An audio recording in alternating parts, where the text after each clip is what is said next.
খান অভিনীত তুফান সিনেমাটি নিয়ে ভিন্ন রকমের সুর শুরু করেছেন হল মালিকরা। বিশাল ছক একে কুচক্রান্ত করে আটকে দেওয়া হচ্ছে মেগাস্টার শাকিব খানের তুফান সিনেমা। একদল কুচক্র মেগাস্টার শাকিব খানের তুফান সিনেমার পিছনে উঠে পড়ে লেগেছেন। তারা সেন্সর বোর্ডে তুফান সিনেমাকে আটকাতে পারেনি। এখন হল মালিকদের কানে বিষ ঢেলে দিচ্ছেন তারাই।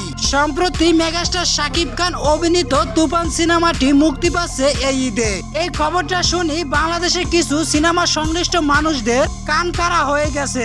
তারা সিনেমাটি সেন্সর বোর্ডে অনেক আটকানোর চেষ্টা করছেন, কিন্তু সেখানে তুফান সিনেমা আটকাতে পারেনি। ভিউয়ার্স, তুফান সিনেমাটি নিয়ে দর্শকদের চাহিদা তুঙ্গে থাকার কারণে হল মালিকরা বিগ অ্যারেঞ্জমেন্ট দিয়ে সিনেমাটি কিনে নিচ্ছেন, কিন্তু সেই হল মালিকদেরকে বিভিন্ন নেতাদেরকে দিয়ে হুমকি দিচ্ছেন সেই কুচক্রের দল। যেখানে হুমকি দুমকিতে কাজ হচ্ছে না, সেখানে গিয়ে বলছেন তুফান সিনেমা ভালো হয়নি, তুফান সিনেমা আপনারা চালিয়েন না, তুফান সিনেমা চালালে আপনাদেরকে লসের মুখে পড়তে হবে। ভিউয়ার্স, সত্যি কথা বলতে তারা এটা ভালো করেই জানে তুফান সিনেমাটা মুক্তি পেলে শাকিব খান এমন পর্যায়ে চলে যাবে, সে সময় শাকিব খানকে নিয়ে সমালোচনা দূরে থাক, কথাও বলতে পারবে না।